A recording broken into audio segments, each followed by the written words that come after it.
നമ്മളൊരു കുടുംബത്തിൽ താമസിച്ചിരുന്നെങ്കിൽ നമുക്ക് പലപ്പോഴും നമ്മുടെ കുട്ടികൾ എന്ത് ചെയ്യുന്നു, അവരെ എങ്ങനെ ശാസിക്കണം, അല്ലെങ്കിൽ അവിടെ ഏതുവരെ ശാസിക്കണം, എന്താണ് അവരോട് പറയേണ്ടത്, ഓരോ ലെവലിൽ കഴിഞ്ഞു പോകുമ്പോഴും.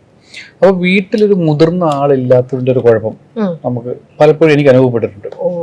അതായത് നമുക്ക് അപ്പോൾ ആ കുട്ടികൾക്ക് അവരുടെ ആദ്യമേ ഒരു ഡിസ്ക്ലൈമർ തരാം. നമ്മൾ ഇന്ന് ആരെയും കളിയാക്കാനോ അല്ലെങ്കിൽ ഇൻസൾട്ട് ചെയ്യാനോ ഉദ്ദേശിച്ചല്ലേ വീഡിയോ ചെയ്യുന്നത്. പറയുന്ന കാര്യങ്ങൾ ജസ്റ്റ് ഒരു ഫൺ മോഡിൽ എടുത്താൽ മതി. ഇത് മറ്റാരെയും കുറിച്ചല്ല. ഓസ്കാർ നേടിയ ആദ്യ സൗണ്ട് ഡിസൈനർമാരിൽ ഒരാളും ലോക സിനിമയിൽ ഇന്ത്യയുടെ അഭിമാനം ഉയർത്തിയ ഒരു മലയാളിയെ കുറിച്ചുമാണ്. ഞാൻ ഈ പറഞ്ഞ ക്ലൂ തന്നെ ധാരാളമാണ് ഇതാരെ കുറിച്ചാണ് പറയുന്നത് മനസ്സിലാക്കാൻ. യെസ്, വൺ ആൻഡ് ഓൺലി റസൂൽ പൂക്കുട്ടി. ഇത്രയൊക്കെ ആള് ഫേമസ് ആണെങ്കിലും ഇന്ന് കേരളത്തിൽ ആള് ഫേമസ് ആവുന്നത് മറ്റു ചില കാര്യങ്ങൾ കൊണ്ടാണ്. വിഷയം അറിയാത്തവർക്ക് വേണ്ടി ഞാൻ MG ശ്രീകുമാർ പാടിയ ഒരു പാട്ട് പാടിത്തരാം. അപ്പൊ നിങ്ങൾക്ക് മനസ്സിലാവും. സച്ചിന എന്റെ സച്ചിന, നീ മുഖം മറിച്ചിരിക്കുന്നതെന്തിനാ, പ്രിയ സഖിയേ സജ്ന, നിൻ മനസ്സിനുള്ളിൽ ഞാനല്ലേ. അതെ, നിങ്ങൾ തന്നെയാണ് റസൂൽക്ക സജിനത്താന്റെ മനസ്സിൽ. ആഹാ, എന്താ വരികളില്ലേ. റസൂൽക്കാക്ക് വേണ്ടി എഴുതി വെച്ച പോലെ. എന്നാലും റസൂൽക്ക നിങ്ങൾ ഇതെങ്ങനെ സാധിച്ചു? എന്തായാലും റസൂൽക്കാക്ക് ഇത്ര അധികം കണക്ട് ആക്കാൻ പറ്റിയ പാട്ട് ഈ അടുത്ത കാലത്തൊന്നും വേറെ ഉണ്ടായിട്ടില്ല. ജോക്സ പാട്ട്. അങ്ങനെ റസൂൽഖാന്റെ ഒരു ഇന്റർവ്യൂ ഇന്നലെ ഞാൻ കണ്ടു. സത്യം പറഞ്ഞാൽ മുന്നേ കണ്ടൊരു ഇന്റർവ്യൂ തന്നെയാണ്. ഈ സജ്ന വിഷയം പൊങ്ങി വന്നപ്പോ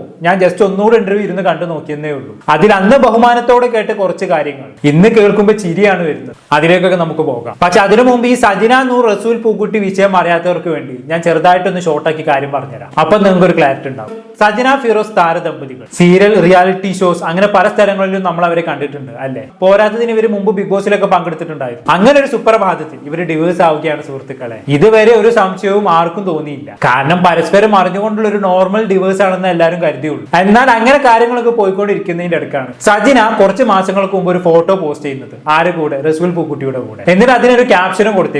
എന്താണ് ആ ക്യാപ്ഷൻ? 4 years together എന്ന്. സജിനയും ഫിറോസും ഡിവേഴ്സ് ആയിട്ട് ആകെ 2 വർഷമേ ആയിട്ടുള്ളൂ. എന്നാൽ റസൂൽ പൂക്കുട്ടിയുമായിട്ട് റിലേഷൻ തുടങ്ങിയിട്ട് 4 വർഷമായി കേട്ടോ. ഇത് കേൾക്കുന്ന ആർക്കാരും സംശയം തോന്നും അല്ലെ, എന്ത് ഒരു അവിഹിതമെല്ലാം മണക്കുന്നത് എന്നുള്ളത്. എന്തായാലും സംഭവം വിവാദമായെന്ന് കണ്ടപ്പോൾ പുള്ളിക്കാരി തന്നെ ആ ഫോട്ടോ ഡിലീറ്റ് ചെയ്ത് കേട്ടോ. ഇത് മാത്രമല്ല, ഈ റസൂൽ പൂക്കുട്ടിയുടെയും സജിനയുടെയും അവിഹിതം ഊട്ടി ഉറപ്പിക്കുന്ന രീതിയിലുള്ള വീഡിയോകളും അന്ന് ഫിറോസിന്റെ ഭാഗത്തു നിന്നും വന്നിട്ടുണ്ടായിരുന്നു. അങ്ങനെ അതിനുശേഷം അത് മെനിഞ്ഞാന്ന് സജിന തന്നെ തന്റെ ഇൻസ്റ്റാഗ്രാമിൽ റസൂൽ പൂക്കുട്ടിയുടെ കൂടെയുള്ള ഒരു ഫോട്ടോയും അതിൽ 2.5 മാസം ഗർഭിണിയാണെന്ന് കാണിച്ചുള്ള ഒരു ഫോട്ടോയും പോസ്റ്റ് ചെയ്തിട്ടുണ്ടായിരുന്നു. അതുപോലെ ഗർഭിണിയാണെന്ന് കാണിച്ച് വയറ് പിടിച്ചുള്ള ഒരു പിക്കും അതിൽ കാണാം. എന്നാൽ അതിട്ടൊരു ദിവസം കഴിഞ്ഞ് സജിന തന്നെ ലൈവിൽ ഒന്ന് പറയാണ് ആ ഇട്ട ഫോട്ടോ ഫേക്ക് ആണ്, തന്നെ ഇൻസ്റ്റാഗ്രാം അക്കൗണ്ട് ആരോ ഹാക്ക് ചെയ്തിട്ട് ആ ഫോട്ടോ ഇട്ടതാണ് എന്നൊക്കെ. തനിക്ക് ആ ഫോട്ടോയുമായി യാതൊരു ബന്ധവും ഇല്ല എന്നൊക്കെയാണ് സജിന പറയുന്നത്. ഇത്തിരി വിശ്വസിക്കാൻ ബുദ്ധിമുട്ടുണ്ട് കേട്ടോ. ഫോട്ടോ എല്ലാം സജിനയുടെ ഒറിജിനൽ തന്നെയാണെന്നുള്ളത് ഏകദേശം ഉറപ്പാണ്. സജിന യൂസ് ചെയ്യുന്ന സെയിം ഫോൺ കേസും മോതിരങ്ങളും എല്ലാം നമുക്ക് അതിൽ കാണാം. എന്തായാലും ഈ വിഷയത്തെ കുറിച്ച് നമ്മൾ ഇന്നലെ ഡീറ്റെയിൽഡ് ആയി വീഡിയോ ചെയ്തിട്ടുണ്ട്. ഞാൻ ഷോർട്ടാക്കി പറഞ്ഞ് മനസ്സിലായിട്ടില്ല എങ്കിൽ നിങ്ങൾക്ക് ആ വീഡിയോ കണ്ടു നോക്കാം. അപ്പൊ സജിനയും റസൂൽക്കും തമ്മിലുള്ള ബന്ധം ഏകദേശം നിങ്ങൾക്ക് മനസ്സിലായി കാണുമല്ലോ. ഇനി നമുക്ക് നേരത്തെ പറഞ്ഞ ഇന്റർവ്യൂയിലേക്ക് വരാം. ഞാനത് ഇവിടെ നിന്ന് പ്ലേ ചെയ്യാം. ഒരു ലെജൻഡിനെ നമുക്ക് ഇന്റർവ്യൂ ചെയ്യാൻ കിട്ടും. വളരെ വിരളമായിട്ട് നമുക്കൊക്കെ കിട്ടുന്ന ചാൻസ് ആണ്. യെസ്, യു ആർ റസൂലിക്ക. അതൊക്കെ ഇപ്പോഴും ഞാൻ ചോദിക്കട്ടെ, ഇപ്പോഴും റസൂലിക്ക ഇങ്ങനെ ചെയ്യുന്നുണ്ട്. ഈ ഒരു സിംപ്ലിസിറ്റി, ഇത്രയും എന്താ പറയാ, എല്ലാവരും ഡ്രീം ചെയ്യുന്നതിന്റെ ഒക്കെ ലെവലിൽ പലതും ഗെയിൻ ചെയ്തിട്ടുണ്ട് ഈ ഒരു ചെറിയൊരു ഷോർട്ട് സ്പാൻ ഓഫ് ടൈമിൽ തന്നെ. ഇത്രയും നേടിയ ഒരു മനുഷ്യൻ, പക്ഷെ ഇപ്പോഴും റസൂലിക്കയുടെ സംസാരം കേട്ടാൽ അറിയാം യു സ്റ്റിൽ ആ ഒരു സിംപ്ലിസിറ്റി, ആ പഴയ കൊല്ലംകാരന്റെ ആ ഒരു സിംപ്ലിസിറ്റി ഇപ്പോഴും അങ്ങനെ മെയിൻറ്റെയിൻ ചെയ്യുന്നു. മാത്രമല്ല എല്ലാത്തിനും ആ കറക്റ്റ് വാല്യൂസും കൊടുക്കുന്നുണ്ട്. ആ പ്രോപ്പർ വാല്യൂസ് കൊടുത്തുകൊണ്ട് വിത്ത് ഡ്യൂ റെസ്പെക്ട് എല്ലാം. ഇത് എങ്ങനെയാ ലൈഫിൽ ഇത്രയും ഓരോ ചേഞ്ചസും ഇതൊക്കെ വരുമ്പോ നമ്മളൊക്കെ മനുഷ്യരില്ലേ, കുറച്ചൊക്കെ നമ്മളിലൊക്കെ മാറ്റങ്ങൾ വരില്ലേ? മാറ്റങ്ങൾ എന്തെങ്കിലും ഉണ്ടാവും, ഇവിടെ ഉണ്ടാവും ഓവർ ദ ഇയേഴ്സ്. പക്ഷെ ഞാൻ പറയുന്നത് എനിക്ക് എൻ്റെ ഒരു കൺസെപ്റ്റ് എന്ന് വെച്ചാൽ നമ്മൾ ഉയരങ്ങളിലേക്ക് പോകുമ്പോഴും നമുക്ക് തല കുനിച്ചല്ലേ പോകേണ്ടത്. അതെ അതെ, തല കുനിച്ച് ഇപ്പൊ തല പൊന്തിക്കാൻ പറ്റാത്ത അവസ്ഥയിലാണ് റസൂൽക്ക്. ഇപ്പൊ മനസ്സിൽ ഈ ഭൂമി ഒന്ന് പിളർന്നു പോയാലോ എന്ന് ചിന്തിക്കുന്നുണ്ടാവും. അതുപോലെ ആങ്കർ പറഞ്ഞില്ലേ റസൂൽക്കൊക്കെ മാറ്റങ്ങളൊന്നും ഉണ്ടായിട്ടില്ല എന്ന്. ഇത്രയും മാറ്റങ്ങൾ പോലെ ജീവിതത്തിൽ അവിഹിതം കൊണ്ട് തന്നെ നാറി നടക്കാണ്. എനിക്കിത് കണ്ടപ്പോ ജയസൂര്യന്റെ ഒരു ഡയലോഗാണ് ഓർമ്മ വരുന്നത്. ഇത്രയും വലിയ ഗതികെട്ടവൻ ഈ ലോകത്ത് വേറെ ആരെങ്കിലും ഉണ്ടാവും എന്റെ കർത്താവേ. എന്താ കറക്റ്റ് അല്ലേ? എന്നാലും റസൂൽ ഖാൻ ഇപ്പോഴത്തെ അവസ്ഥയാണ് ഞാൻ ആലോചിക്കുന്നത്. മൂപ്പര് കാലം ഇത്രയും വിവാദങ്ങൾ ഉണ്ടായിട്ടും മൂപ്പര് ഇന്നേ വരെ ഒരു അക്ഷരം പോലും മിണ്ടുന്നില്ല. എവിടെയോ എല്ലാം നിരീക്ഷിച്ച് മറിഞ്ഞിരിപ്പുണ്ട് ആശാൻ. എന്തെങ്കിലുമൊക്കെ പുറത്തു വരുമായിരിക്കും അല്ലെ. എന്തായാലും നമുക്ക് റസൂൽ ഖാൻ ഇന്റർവ്യൂവിന് ബാക്കിയുടെ കണ്ടോ. ഒരുപാട് ബ്ലെസ്സിങ്സ് ഉള്ളതുകൊണ്ടാണ് നമ്മൾ ഇവിടേക്ക് എത്തിയത്. അപ്പോൾ അതിനൊന്നും മറക്കാൻ നമുക്ക് നാട്ടിൽ ചെല്ലുണ്ട്, തല മറന്ന് എണ്ണ തേക്കരുത്. അതെ, പക്ഷെ അത് ആ ഒരു തിരിച്ചറിവുണ്ടല്ലോ, അത് എല്ലാവർക്കും എപ്പോഴും ഉണ്ടാവണമെന്നില്ല. അതെന്താ കടന്നു വന്ന വഴികളാണ് അതിന് കാരണം. ഞാൻ ജനിച്ചു വളർന്ന സാഹചര്യം, ഞാൻ ജനിച്ച ഗ്രാമം, അവിടുത്തെ ആളുകൾ, അവിടുത്തെ സംസ്കാരം, ഇതെല്ലാമാണ് എന്നെ അവിടെ അതിൻ്റെ ഒരു that I still carry within myself. അത് പിന്നെ അതെൻ്റെ മക്കൾക്കും ഞാൻ അതുപോലെ പറഞ്ഞു കൊടുക്കാറുണ്ട്. ദയവ് ചെയ്ത് മക്കൾക്ക് ഈ അവിഹിതം ഒന്നും പകർന്നു കൊടുക്കല്ലേ. എത്രയൊക്കെ ഗുണങ്ങൾ ഉണ്ടായിട്ടെന്താ, അവിഹിതം വന്നാൽ തീർന്നില്ലേ. അത് പിടിക്കപ്പെടുമ്പോ വരെ നല്ല സുഖമാണ്, പിടിച്ചങ്ങോട്ട് സുഖമൊക്കെ കുറയും. ഇതിപ്പോ പിടിക്കപ്പെട്ടതല്ല, ഇത് സജന തന്നെ എല്ലാവരും അറിയട്ടെ എന്ന് കരുതി അറിയിച്ച പോലാണ് എനിക്ക് തോന്നിയത്. റസൂൽ ഖാന്റെ ഭാഗത്തു നിന്നും ഇന്നേ വരെ ഒരു മറുപടി ഉണ്ടായിട്ടില്ല. നിങ്ങൾ പലതും ക്യാരി ചെയ്തോളൂ, പക്ഷെ ഉപദേശവും മൂപ്പരും ഒരുമിച്ചാവും. എന്തായാലും മൂപ്പർ എന്തൊക്കെയോ ബാക്കിയും കൂടി പറയുന്നുണ്ട്, നമ്മൾ എല്ലാം കൂടി കേട്ടു നോക്കാം. അങ്ങനത്തെ വാല്യൂസിന് വളരെയധികം ഇമ്പോർട്ടൻസ് റസൂലേക്ക് കൊടുക്കുന്നുണ്ട്. അതുകൊണ്ട് തന്നെയല്ലേ മക്കളിലേക്കും നമുക്ക് എല്ലാവർക്കും ചെയ്യണ്ടേ. തീർച്ചയായിട്ടും. അതായത് ഞാൻ എന്റെ കാര്യം പറയാം. നമ്മൾ ബോംബെയിൽ ഒറ്റയ്ക്ക് താമസിക്കുക. നമ്മൾ അപ്പോഴാണ് ആലോചിക്കുന്നത്, നമ്മളൊരു കുടുംബത്തിൽ താമസിച്ചിരുന്നെങ്കിൽ നമുക്ക് പലപ്പോഴും നമ്മുടെ കുട്ടികൾ എന്ത് ചെയ്യുന്നു, അവരെ എങ്ങനെ ശാസിക്കണം, അല്ലെങ്കിൽ അവിടെ ഏതുവരെ ശാസിക്കണം, എന്താണ് അവരോട് പറയേണ്ടത്, ഓരോ ലെവലിൽ കഴിഞ്ഞു പോകുമ്പോഴും. അപ്പോൾ വീട്ടിലൊരു മുതിർന്ന ആളില്ലാത്തതിന്റെ ഒരു കുഴപ്പം നമുക്ക്. അതെ, വീട്ടിലൊരു മുതിർന്ന ആളില്ലാത്തതിന് എല്ലാ കുഴപ്പമുണ്ട്, അത് കാണാനുമുണ്ട്. അങ്ങനെ മുതിർന്ന ആരെങ്കിലും ഉണ്ടായിരുന്നെങ്കിൽ നല്ലോണം നെരുവട്ടം തന്നെ റസൂൽക്കാക്ക് കിട്ടിയേനെ. സംസാരത്തിൽ മക്കളോടും ഭാര്യനോടുള്ള സ്നേഹം ഒരിച്ചു നിൽക്കുന്നുണ്ടല്ലോ, എന്നിട്ട് ഇപ്പുറം വന്ന അവിഹിതവും. ഇങ്ങനെ നമിക്കണം കേട്ടോ. ഇലക്കും ഉള്ളിനും കേടില്ലാണ്ട് ഇത്രയും നാള് ഫാമിലിയും അവിഹിതവും ഒരുമിച്ച് കൊണ്ടുപോയില്ല. വിജയ് തൃശയ്ക്ക് വേണ്ടി ഒരു സ്റ്റേറ്റ് തന്നെ സമ്മാനമായിട്ട് കൊടുത്തു. റസൂൽക്ക, നിങ്ങൾ എന്താണ് സജന താത്തക്ക് കൊടുക്കാൻ പോകുന്നത്? We all are waiting. ബാക്കി നോക്കാം. പലപ്പോഴും എനിക്ക് അനുഭവപ്പെട്ടിട്ടുണ്ട്. അതായത് നമുക്ക് ഇപ്പോൾ ആ കുട്ടികൾക്ക് അവരുടെ മുത്തച്ഛനോ ആരെങ്കിലും ഉണ്ടെങ്കിൽ അവര് നമ്മളോട് ഷെയർ ചെയ്ത കാര്യം പക്ഷെ അവരോട് ഷെയർ ചെയ്യും. തീർച്ചയായിട്ടും. അപ്പൊ അവര് നമ്മളെക്കാൾ പ്രായമുള്ളത് കൊണ്ടും അനുഭവ സമ്പത്തുള്ളത് കൊണ്ടും അവര് പ്രത്യേകമായ രീതിയിൽ അവരെ ഗൈഡ് ചെയ്യും. തീർച്ചയായിട്ടും.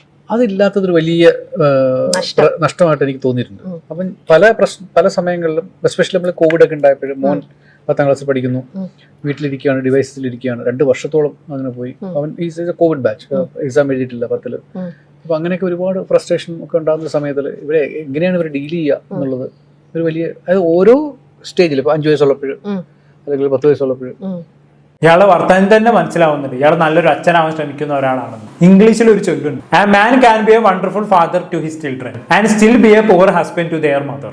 പറഞ്ഞ മനസ്സിലായി. അതായത് രമണ, ഒരാൾക്ക് തന്റെ മക്കൾക്ക് നല്ലൊരു അച്ഛനാകാൻ പറ്റും, എന്നാൽ അതേ അച്ഛന് തന്നെ തന്റെ ഭാര്യയ്ക്ക് നല്ലൊരു ഭർത്താവാകാൻ കഴിഞ്ഞോളുന്നില്ല. പക്ഷെ മക്കൾക്ക് എത്ര സ്നേഹം കൊടുത്താലും പുറത്ത് നടക്കുന്ന വിവാദങ്ങൾ എന്തായാലും മക്കളെ എഫക്ട് ചെയ്യും. അതിനി നിങ്ങളെ കൊണ്ട് ഇല്ലാതാക്കാൻ പറ്റൂല റസൂൽക്ക. തുടർന്ന് കുറച്ച് കാര്യങ്ങളും കൂടി റസൂൽക്ക പറയുന്നുണ്ട്, നമ്മളെല്ലാം കൂടി കേട്ടോക്കാം. ഞാൻ രജത് കപൂറിനെ ഫോൺ ചെയ്ത് വിളിച്ച് ചോദിക്കും, Rajat how did you manage? പുള്ളി ഒരു കാര്യം പറഞ്ഞു, യാർ റോജ് സോറി ബോलना पड़ता है. അതായത് ദിവസവും സോറി പറയണം കുട്ടികൾക്ക്. അവിടെ സോമ Beta sorry Phool Joao, okay മോനെ കുഴപ്പമില്ല, പാപ്പിക്ക് തെറ്റ് പറ്റിപ്പോയി, ഓക്കെ യു ഫോർഗെറ്റ് ഇറ്റ് പറഞ്ഞൊരു ഹഗ് കൊടുത്താൽ, കാരണം അവർക്ക് 2 മിനിറ്റേ മെമ്മറി ഉള്ളൂ കുട്ടികളായിരിക്കുമ്പോഴേ. നല്ല കാര്യം. അവിഹിതത്തിന് പോയിട്ട് സോറിയും പറഞ്ഞ് കുട്ടികളുടെ അടുത്ത് അങ്ങോട്ട് പോയാൽ മതി, അവരാട്ടും നിങ്ങളെ. ആശാൻ ഇനിയിപ്പോ ഈ ഒരു ഐഡിയ മനസ്സിൽ കരുതിയാണ് നടക്കുന്നത്. ചെറിയ പിള്ളേർ സോറി പറഞ്ഞാൽ ഓക്കെ ആവും, പക്ഷെ വലിയ മക്കൾക്ക് നിങ്ങൾ ചെയ്യുന്ന ഓരോ കാര്യവും മനസ്സിലാവുന്നുണ്ടാവും. അത് വെച്ച് അവർ നിങ്ങളെ നല്ലോണം വിലയിരുത്തും. അത് സോറി പറഞ്ഞാലൊന്നും ആയില്ല മോനെ. ഇനിയും പാരന്റിനെ കുറിച്ച് ഇങ്ങനെ എന്തൊക്കെയോ പറയുന്നുണ്ട്, നമ്മളെല്ലാം കൂടി കേട്ട ശേഷം നിർത്താം. നല്ല പേഷ്യൻസ് ഉണ്ടാവണം. അല്ല, ഈ അച്ഛനും അമ്മയും ആകാന്ന് പറഞ്ഞാൽ ചെറിയ കാര്യമല്ല. അങ്ങനെ പേഷ്യൻസ് ഉണ്ടാകണം, അവരെ മാനേജ് ചെയ്യാനുള്ള കരുത്ത് നമുക്ക് ഉണ്ടാകണം. എന്തിനാണ് നമ്മൾ കുട്ടികളെ ഉണ്ടാക്കണേ?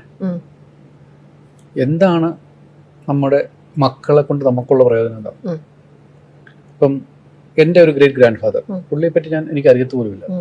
എനിക്ക് ആകെ നമുക്ക് ഒരു ജനറേഷൻ ആകെ ഓർമ്മ വരുന്നത് 3 ജനറേഷൻ ആയിരിക്കും. നമ്മുടെ ഓർമ്മകളെ നിലനിർത്താൻ വേണ്ടിയിട്ട് നമ്മൾ മക്കളുണ്ടാകും. അവരല്ലാതെ വേറെ ആരും നമ്മളെ പറ്റി ഓർക്കില്ലല്ലോ. നാളെ ഞാൻ എൻ്റെ കാലശേഷം നിങ്ങൾ മീഡിയ കുറേ നാൾ എന്തെങ്കിലുമൊക്കെ ആ ഒരു 3-4 ദിവസം വാർത്ത വരും പോകും. ഒരുപക്ഷെ എല്ലാ വർഷവും ഓസ്കാർ വരുമ്പോൾ എൻ്റെ പേര് പരാമർശിക്കും എന്നുള്ളതല്ലാതെ എനിക്ക് മറ്റു യാതൊരു ഒരു ഇമ്പോർട്ടൻസും ഈ ലോകത്തില്ല. പക്ഷെ എൻ്റെ മക്കൾക്കോ അവരുടെ ഓർമ്മകൾ മുഴുവൻ നമ്മളാണ്. തീർച്ചയായിട്ടും. അപ്പം എന്തിനാണ് നമ്മൾ മക്കളെ ഉണ്ടാക്കുന്നത്? എന്തിനാണ് നമ്മൾ ഇങ്ങനെ ഒരു സംഭവത്തിന് മുതിർന്നത്? കുടുംബം എന്തിനാണ്? നമ്മളുടെ മെമ്മറി നിലനിർത്താൻ വേണ്ടിയിട്ടാണ്. ഇപ്പം നമ്മൾ അവർക്ക് നല്ല മെമ്മറികൾ കൊടുത്തില്ലെങ്കിൽ അവരെങ്ങനെ നമ്മൾ നിലനിർത്താം? ഇത് ഒരു അച്ഛനും അമ്മയും വളരെ വളരെ സീരിയസ് ആയിട്ട് ചിന്തിക്കേണ്ട കാര്യമാണ്. ഏത് തരത്തിലുള്ള ഓർമ്മകളാണ് നമ്മൾ നമ്മുടെ കുട്ടികൾക്ക് കൊടുക്കുന്നത്, അതനുസരിച്ച് അവർ നിലനിൽക്കും. എന്ത് നല്ല രസത്തിലാണല്ലോ ആശാൻ സംസാരിക്കുന്നത്. വാക്കുകളിലൊക്കെ ഇങ്ങനെ ക്വാളിറ്റി നിറഞ്ഞു നിൽക്കാണ്. അതാണ് ഞാൻ മുന്നേ പറഞ്ഞത്. പണ്ട് ബഹുമാനത്തോടെയാണ് ഞാൻ ഇതൊക്കെ കേട്ടിരുന്നത്, പക്ഷെ ഇപ്പം കാണുമ്പോൾ പുച്ഛവും കോമഡിയും ഒക്കെ ആയിട്ടാണ് തോന്നുന്നത്. ഏത് തരത്തിലുള്ള ഓർമ്മകളാണ് നമ്മൾ നമ്മുടെ മക്കൾക്ക് കൊടുക്കുന്നത്, അതനുസരിച്ച് അവരിൽ അത് നിലനിൽക്കും അല്ലേ? അപ്പൊ ഇതെല്ലാം അറിയാം ആശാൻ. കുട്ടികൾക്ക് നല്ല മെമ്മറീസ് ആണ് കൊടുക്കേണ്ടതെന്നും അറിയാം, ഇതൊക്കെ ഒരു വശത്ത് അറിയാം. ബട്ട് മറുവശത്താണെങ്കിലും സജിനന്റെ കൂടെ പൊന്നെ പൂവേ കർല എന്റെ കർലെന്നുള്ള അതായി പോയ അവസ്ഥ. ആശാൻ മൊത്തത്തിൽ അങ്ങ് പെട്ടുപോയി. അതുകൊണ്ട് ഇപ്പൊ എന്തായി, ഇതുവരെ കിട്ടിയിരുന്ന നല്ല നല്ല പേരിന് പോലും മോശം വരാൻ തുടങ്ങിയില്ലേ? നിങ്ങൾ ഈ ചെയ്ത പ്രവൃത്തികൾ നിങ്ങളുടെ മക്കൾക്ക് നല്ല ഓർമ്മകളാണ് നൽകുന്നത് റസൂൽ ഖാൻ? ഒരിക്കലുമില്ല. ഇനിയും റസൂൽ ഖാനെ സംബന്ധിച്ചിടത്തോളം ഇങ്ങനെ സിനിമകളിൽ ചെയ്യുന്ന നല്ല വർക്കുകളൊക്കെ ഞാൻ പ്രശംസിക്കും, അതിനുള്ള ബഹുമാനവും നൽകും. എന്നാൽ ഇനി ഇങ്ങനെയുള്ള കുടുംബ ബന്ധങ്ങൾ പറയാൻ നിങ്ങൾക്ക് ഇനി യാതൊരു അർഹതയും ഇല്ല റസൂൽ ഖാൻ. ഇനി പറഞ്ഞ നല്ല ഊക്ക് നിങ്ങൾക്ക് കിട്ടും. ആ ഊക്കിന് എന്തുകൊണ്ട് നിങ്ങൾ അർഹനാണ്? എന്താണെന്ന് കേട്ട് നിങ്ങൾക്ക് തോന്നുന്നത്? കൂടുതലൊന്നും ഞാൻ പറയുന്നില്ല. എന്താണെന്ന് നിങ്ങൾക്ക് തോന്നുന്നത് താഴെ കമന്റ് ബോക്സിൽ രേഖപ്പെടുത്തുമല്ലോ. അടുത്തൊരു ടോപ്പിക്കുമായി വീണ്ടും കാണാം.